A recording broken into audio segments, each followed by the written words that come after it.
Hello friends, welcome to my channel Chamko GS classes. I hope आप सभी अच्छे होंगे और अच्छा कर रहे होंगे। तो शुरू करते हैं हम आज का वीडियो, जिसमें एडुटेरिया प्रैक्टिस सेट 1 है और इसकी जानकारी मैंने अपने शॉर्ट्स में दे रखी है। तो आपने में से जो भी अगर नहीं देखे हैं ये वीडियो, तो उस वीडियो को ज़रूर देख लें, और जो देख रखे हैं वो आ जाइए, हम क्लास शुरू करते हैं अपना। ठीक है, तो आज का हमारा पहला सवाल है, भारत के साथ व्यापार करने का चार्टर जो है महारानी एलिजाबेथ के द्वारा कब दिया गया था? तो इसका सही जवाब है ऑप्शन नंबर बी, 31 दिसंबर 1600 ईस्वी को भारत के साथ ईस्ट इंडिया कंपनी को व्यापार करने का चार्टर जो है महारानी एलिजाबेथ के द्वारा दिया गया था। अगला सवाल है, भारतीय राष्ट्रीय आंदोलन के प्रारंभ से ही उग्र राष्ट्रवादियों का भी वर्ग था, निम्न में से कौन नहीं शामिल है? तो ये हमसे पूछ रहा है दोस्तों कि जो राष्ट्रीय कांग्रेस था, भारतीय राष्ट्रीय कांग्रेस आंदोलन के प्रारंभ से पहले ही उग्र राष्ट्रवादियों का भी वर्ग था। तो इसमें हम कौन नहीं है? तो option number C, Govind Ranade जो हैं वो नहीं हैं। आप ध्यान में होगा दोस्तों, बाल, पाल और लाल, ये तीनों जो हैं वो गर्म दल अर्थात उग्र दल से संबंधित है। ठीक है, आपको पता होगा कि 1907 में ही सूरत अधिवेशन जो कांग्रेस का हुआ था, उसी में कांग्रेस का विभाजन भी हो गया था, जिसको सूरत विभाजन के नाम से भी जाना जाता है, जिसमें दो दल, कांग्रेस जो है दो दल में बढ़ गया था, गर्म दल और नरम दल में। ठीक है, तो गर्म दल के जो उस समय हमारे अध्यक्ष थे वो थे बाल गंगाधर तिलक। ठीक है, और सूरत अधिवेशन की जो अध्यक्षता है वो रास बिहारी घोष ने करी थी। तो अगला सवाल हम देखते हैं दोस्तों। अगला सवाल है हमारा, 1916 में कांग्रेस और मुस्लिम लीग के बीच लखनऊ समझौता हुआ, उसके कौन से परिणाम बाद में घातक सिद्ध हुए? तो ये लखनऊ समझौता जो है दोस्तों 1916 में, जो 1907 में के सूरत अधिवेशन में जो कांग्रेस का विभाजन हुआ था गर्म दल और नरम दल में, तो उन्हीं का समझौता हुआ, मुस्लिम का समझौता हुआ, मुस्लिम लीग की समझौता हुई और सब एक हो गए 1916 में। ठीक है, और इसका जो परिणाम घातक सिद्ध हुआ वह था कांग्रेस द्वारा मुसलमानों के प्रति संतुष्टिकरण की नीति का आरंभ करना। ठीक है, ये जो कांग्रेस थे ना दोस्तों, मुसलमानों की हर बातें मतलब लाइक इसलिए मान लेते थे ताकि उन्हें संतुष्ट करने के लिए कि हाँ ठीक है, चलो ठीक है, तुम्हारा भी मान लेते। ठीक है, और यही बात आगे चल के काफ़ी घातक सिद्ध हुआ। इस तरह से जो है मुसलमानों का जो मनोबल था वो हर मांग को लेकर काफ़ी बढ़ता ही गया कि हाँ चलो ये भी मान लेंगे, वो भी मान लेंगे, सब कुछ ऐसे इसी तरह से ये घातक साबित हुआ था। ठीक है, तो अगला सवाल है हमारा, व्यक्तिगत सत्याग्रह किस गवर्नर जनरल के काल में हुआ था? ठीक है, तो व्यक्तिगत सत्याग्रह दोस्तों किस गवर्नर जनरल के काल में हुआ था? तो इसका सही जवाब है लॉर्ड लिनलिथगो। ठीक है दोस्तों, लॉर्ड लिनलिथगो का जो कार्यकाल है वह 1936 से 1943 तक था। ठीक है, तो ये आप ध्यान में रखेंगे, 1936 से 1943। और यह जो व्यक्तिगत सत्याग्रह है इसकी शुरुआत 1940 से हुई, 1940 में हुई। और इसी के समय दोस्तों लॉर्ड लिनलिथगो के ही कार्यकाल में अगस्त प्रस्ताव 1940 में आया, क्रिप्स मिशन 1942 में आया, भारत छोड़ो आंदोलन 1942 में शुरू हुआ, 1937 में प्रांतीय चुनाव, पहली बार जो भारत में हुई थी प्रांतीय चुनाव 1937 में हुई थी, और उस समय लॉर्ड लिनलिथगो का ही कार्यकाल था। ठीक है, लॉर्ड लिनलिथगो का ही कार्यकाल था। और आपको पता होगा दोस्तों, फिर 1939 में प्रांतीय चुनाव में कांग्रेस ने काफ़ी सीट जीती थी, 12 सीट टोटल जीता था। ठीक है, और 1939 में ही उसने त्यागपत्र भी दे दिया, त्यागपत्र। और यह त्यागपत्र दोस्तों इसलिए दिया गया था क्योंकि सेकेंड वर्ल्ड वॉर भी शुरू हो चुका था इसी के दौरान, और वहाँ पर अंग्रेज़ों ने हमारे सैनिकों को बिना किसी की इजाज़त के, बिना किसी को बताए सेकेंड वर्ल्ड वॉर में भेज दिया था, जिसकी वजह से जितने भी कांग्रेस के जीते हुए लोग थे उन्होंने अपने अपने पद से त्यागपत्र दे दिया। और इसी दिन त्यागपत्र जिस दिन दिए थे 22 दिसंबर 1939 को मुस्लिमों ने मुक्ति दिवस मनाया था कि हमें कांग्रेसों से मुक्ति मिल गई। फिर अगला सवाल है दोस्तों, भारतीय राष्ट्रीय कांग्रेस की पूर्ववर्ती संस्थाओं में सबसे पहली और प्रमुख संस्था कौन सी थी? तो इसकी जो पहली संस्था थी भारतीय राष्ट्रीय कांग्रेस की पूर्ववर्ती संस्थाओं में जितनी भी संस्थाएं थी उनमें सबसे पहली और प्रमुख संस्था ब्रिटिश इंडिया एसोसिएशन था, ब्रिटिश इंडिया एसोसिएशन। फिर अगला सवाल देखते हैं, साइमन कमीशन की सिफारिशों के संदर्भ में निम्नलिखित में से कौन सा एक कथन सही है?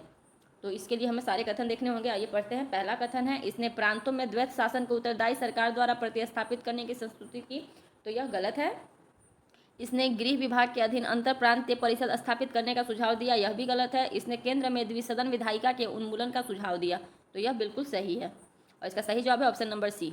ठीक है, ये जो केंद्र में द्विसदन विधायिका लागू हुआ था दोस्तों, यह 1935 के जो अधिनियम आए थे उसमें वह खत्म हो गया था। ठीक है, और जो 1935 का अधिनियम हुआ था वह साइमन कमीशन के रिपोर्ट के बाद ही रिपोर्ट के बाद ही वह लागू हुआ था या बनकर आया था। और साइमन कमीशन का रिपोर्ट जो है वह 1930 में लागू हुआ था। साइमन कमीशन का गठन जो है 1927 में हुआ, लेकिन साइमन कमीशन का भारत आगमन 1928 में हुआ और 1928 में ही साइमन कमीशन के विरोध में काफ़ी नारे लगाए गए, काफ़ी जुलूसें निकली थी साइमन कमीशन के विरोध में। और इसी विरोध के दौरान लाला लाजपत राय की मृत्यु भी हो गई थी सर पे डंडे से चोट लगने के कारण, ठीक है।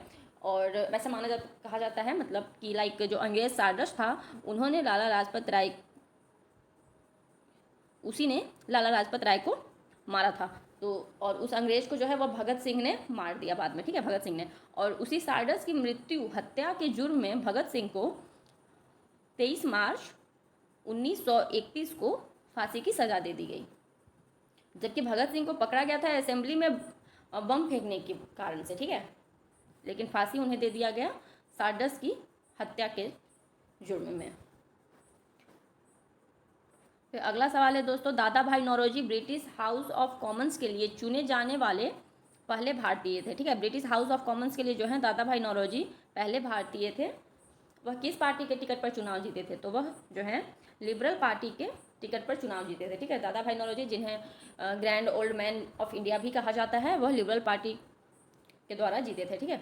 अगला सवाल है, भारत पर हुनों का प्रथम आक्रमण किस शासक के समय हुआ? तो हुनों का जो प्रथम आक्रमण था वह हुआ आपके स्कंदगुप्त के शासनकाल में, ठीक है। तो इसके बाद हम अगले सवाल की ओर बढ़ते हैं। हमारा अगला सवाल है, ऐहोल अभिलेख किस शासक से संबंधित है? ठीक है, तो ऐहोल अभिलेख किस शासक से संबंधित है? ऐहोल अभिलेख हमारा पुलकेशिन द्वितीय से संबंधित है। अगला सवाल है, सत्यमेव जयते किस उपनिषद में संग्रहित है? तो सत्यमेव जयते मुंडकोपनिषद में संग्रहित है। अगला सवाल है, महावस्तु महात्मा बुद्ध का जीवन वृत्तांत है, इसका संबंध किस शाखा से है? तो इसका संबंध है दोस्तों महायान शाखा से। आपको पता होगा कि जो बौद्ध संगीति हुई हैं, टोटल 4 बौद्ध संगीति हुई हैं, और लास्ट जो प्रथम शताब्दी में हुई उसी में ये जो बौद्ध संप्रदाय थे 2 भागों में बट गए। महायान, एक था महायान और एक था हीनयान, ठीक है। महायान के शाखा के जो भी लोग थे उन्होंने महात्मा बुद्ध की मूर्ति पूजा पर भी जोर दिया, वो मूर्ति पूजा करने लगे, और हीनयान जो है वो मूर्ति पूजा नहीं करते थे, ठीक है। तो इसको आप ऐसे भी याद रख सकते हैं, म से महायान, म से मूर्ति पूजा, ठीक है, और महावस्तु। अगला सवाल है, अकबर द्वारा बनाए गए उपासना भवन का क्या नाम है? ठीक है, उपासना भवन जो अकबर के द्वारा बनाया गया था दोस्तों, उसका नाम इबादत खाना है। दीने इलाही करके इसने एक धर्म चलाया था जो सभी धर्मों का सार था। अगला सवाल है, सुप्रसिद्ध संगीतकार तानसेन और बैजू बावरा किसके शासनकाल के सुविख्यात थे? तो यह अकबर के शासनकाल के सुविख्यात थे, और जो तानसेन जो है यह अकबर के 9 रत्नों में से एक है, ठीक है। और तुलसीदास भी दोस्तों याद रखिएगा अकबर के ही समकालीन थे। अकबर ने तुलसीदास को ऑफर भी किया था उनके 9 रत्नों में शामिल होने के लिए, लेकिन उन्होंने एक्सेप्ट नहीं किया था उसे, ठीक है। तब याद रखेंगे तुलसीदास भी जो थे वो अकबर के ही समकालीन थे। अगला सवाल है, न्यू कैसल पोर्ट जो दुनिया का सबसे बड़ा कोयला निर्यात बंदरगाह है, यह किस देश में स्थित है? तो दुनिया का सबसे बड़ा कोयला निर्यात बंदरगाह कहाँ पर है दोस्तों? तो ऑस्ट्रेलिया, ठीक है, न्यू कैसल पोर्ट याद रखेंगे आप। अगला सवाल है, देशांतर रेखाओं के संबंध में कौन सही है? तो हम इसे पहले पढ़ लेते हैं। पहला है, यह अक्षांश रेखाओं के समांतर होती है, तो ये तो गलत है।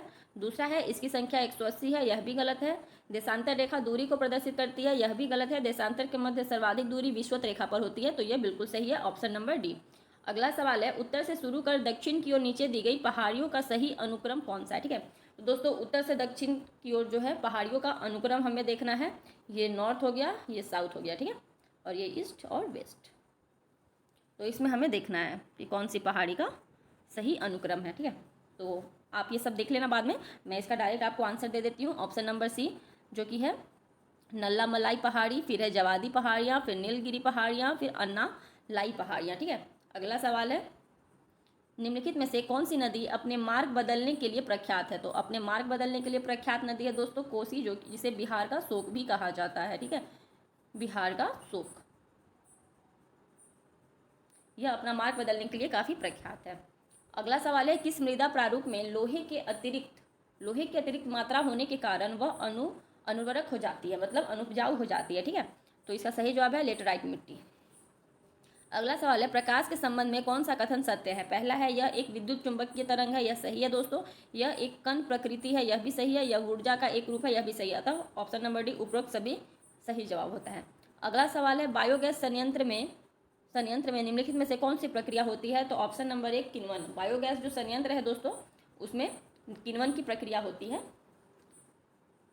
अगला सवाल है, एक वर्ग में ऊपर से नीचे की ओर आने पर परमाणु के आकार में मतलब क्या परिवर्तन होता है, ठीक है, तो इसका जो है परमाणु का आकार बढ़ता है।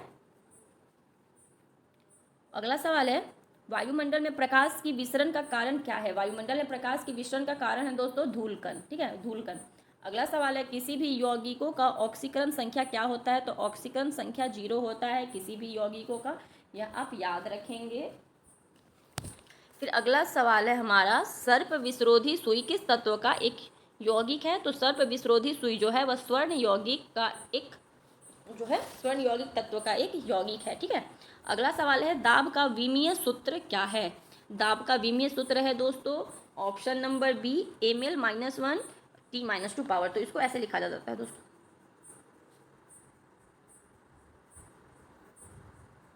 ठीक है, इसका इस तरह से, ठीक है। अगला सवाल है, जैव सेल क्या है, तो जैव सेल तो दोस्तों कोयला है, यह तो बहुत छोटा सा सवाल है, कोयला। अगला है, याददाश्त का संबंध मस्तिष्क के निम्नलिखित किस भाग से है, तो याददाश्त का संबंध है दोस्तों हमारा सेरेब्रम से, ठीक है। अगला सवाल है, एक जीवाश्म पक्षी का नाम बताए जो एक पक्षी की तरह दिखता है, पक्षी की तरह दिखता है दोस्तों, एक जीवाश्म पक्षी है जो कि पक्षी की तरह दिखता है लेकिन सरीसृप के जैसी अन्य विशेषताएं होती है, तो इसका सही जवाब है आर्कियोपेटेरिक्स। आर्कियोपेटेरिक्स एक जो जीवाश्म पक्षी है और यह पक्षी की तरह दिखता है लेकिन सरीसृप वाली इसमें सारे गुणधर्म विशेषताएं पाई जाती हैं, ठीक है। अगला सवाल है, मानव शरीर में सर्वाधिक मात्रा में पाया जाने वाला तत्व कौन सा है, तो मानव शरीर में सर्वाधिक मात्रा में ऑक्सीजन पाया जाता है। अगला सवाल है, परिपथ के किन्हीं दो बिंदुओं के बीच विभवांतर मापने के लिए किसका प्रयोग किया जाता है, तो विभवांतर का मापक है दोस्तों वोल्टमीटर, और वोल्टमीटर आप याद रखेंगे विभवांतर का मापक है। अगला सवाल है हमारा दोस्तों, आपातकाल के दौरान मौलिक अधिकारों का निलंबन कौन कर सकता है, तो मौलिक अधिकारों का जो निलंबन है दोस्तों हमारे देश के राष्ट्रपति कर सकते हैं, ठीक है। लेकिन ध्यान रखेंगे दोस्तों, आर्टिकल जो 20 और 21 है वह निलंबित नहीं होता है, ठीक है। बाकी आर्टिकल 19 तो स्वतः निलंबित हो जाता है, ठीक है, लेकिन 20 और 21 निलंबित नहीं होता, ये याद रखेंगे। अगला सवाल है, प्राक्कलन समिति के सदस्यों का कार्यकाल कितने वर्ष का होता है, तो ऑप्शन नंबर ए सही है इसका। प्राक्कलन समिति जो होती है वो 1 वर्ष के लिए होती है, ठीक है। प्राक्कलन समिति का जो कार्य है दोस्तों वह सरकार के जो धन का व्यय होता है उसका जांच पड़ताल करना इसका काम है, और इसके इसके आलोचना या फिर इसके जो ये जो जांच पड़ताल करके जो स्टेटमेंट जारी करता है उसके थ्रू मतलब सरकार की जो फिजूल खर्ची होती है उस पर रोक लगाई जा सकती है, ठीक है। और इसके जो सदस्य होते हैं वो लोकसभा के ही 30 सदस्य होते हैं, और सत्ताधारी पक्ष का ही अध्यक्ष होता है सदस्य प्राक्कलन समिति का, ठीक है। तो आप इन सारी बातों को ध्यान में रखेंगे। अगला सवाल है, निम्नलिखित में से किसके अनुमोदन से भारत की संचित निधि से पैसा निकाला जाता है, तो भारत की संचित निधि से अगर पैसा निकालना है तो उसके लिए भारत की जो संसद है वो मतलब महत्वपूर्ण है, इसी के अनुमोदन से भारत की संचित निधि से पैसा निकाला जाता है, ठीक है। और जो संचित निधि है वह आर्टिकल 266 फर्स्ट में इसकी जानकारी दी गई है, ठीक है। इसका अगला सवाल है, भारतीय संविधान में विधि के समक्ष समता किस देश के संविधान से लिया गया, ठीक है। विधि के समक्ष समता जो है वह ब्रिटेन के संविधान से लिया गया है।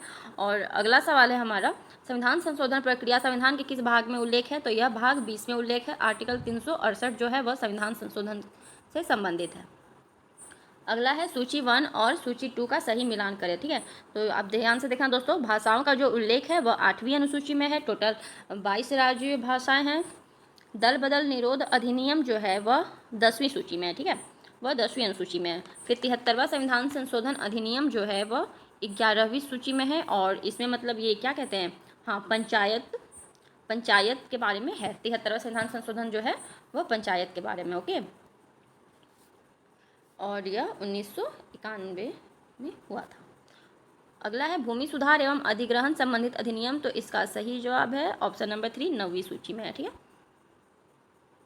और इसका ऑप्शन जो है वह बी सही होता है, ऑप्शन नंबर बी, ठीक है। फिर अगला सवाल देखते हैं, 1833 के चार्टर अधिनियम के अंतर्गत प्रथम विधि आयोग का गठन किसके अध्यक्षता में किया गया, तो 1833 के जो चार्टर अधिनियम थे उसके अंतर्गत प्रथम विधि आयोग का गठन जो है लॉर्ड मैकाले के द्वारा किया गया था 1834 में। फिर अगला सवाल है, निम्न में से कौन सी औषधि क्रांति प्याज और झींगा उत्पादन से संबंधित है। क्रांति प्याज और झींगा उत्पादन, ये औषधि यहाँ गलत लग रहा है दोस्तों, यहाँ तो क्रांति के बारे में दिया हुआ है ना।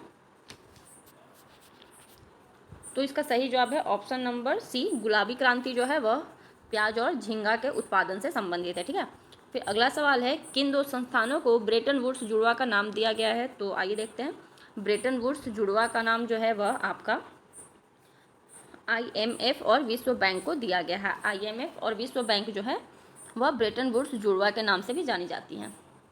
अगला सवाल है हमारा, किस वर्ष भारतीय रिजर्व बैंक का राष्ट्रीयकरण हुआ। भारतीय रिजर्व बैंक RBI का राष्ट्रीयकरण जो है दोस्तों वो 1949 ईस्वी को हुआ। ठीक है, हिंदू राष्ट्र का विचार मूलतः किसका है। तो यह वीर सावरकर का है। अगला है, भारत में आय कर है। आय एक प्रत्यक्ष और प्रगतिशील कर है। कुचिपुड़ी किस राज्य का प्रसिद्ध लोक नृत्य है। तो यह आंध्र प्रदेश का लोक नृत्य है और मैंने लोक नृत्य के बारे में वीडियोज़ ऑलरेडी अपलोड कर रखे हैं, अगर आप लोगों ने नहीं देखा है तो उसे प्लीज़ एक बार देख लीजिए। फिर अगला सवाल है, हिमानी उत्तम परब का संबंध किस खेल से है। हिमानी उत्तम परब का संबंध जो है वह मलखम्ब खेल से संबंधित है। ठीक है, नीपक आंदोलन के प्रणेता कौन थे। तो दादू दयाल। द्रकमा सिक्का किसने चलाया। तो द्रकमा सिक्का दोस्तों ग्रीकों ने चलाया। द्रकमा सिक्का जो है ग्रीकों ने चलाया था। ठीक है, फिर अगला है, बाढ़ के दौरान हर वर्ष नए एलुवियम का जमाव जो मिट्टी की उर्वरता को बढ़ाता है वह कौन सा है। तो वह खादर है। फिर अगला सवाल है, वह समुद्री सीमा जहाँ तापमान तेजी से कम होता है तो वह उसे थर्मोक्लाइन कहा जाता है। ठीक है, थर्मोक्लाइन जो है समुद्री सीमा है जहाँ पर तापमान जो है तेजी से कम होता है। फिर अगला सवाल है, बेसल मापदंड जो है वह संबंधित है किससे। तो वह बैंकिंग क्षेत्र से संबंधित है, बेसल मापदंड।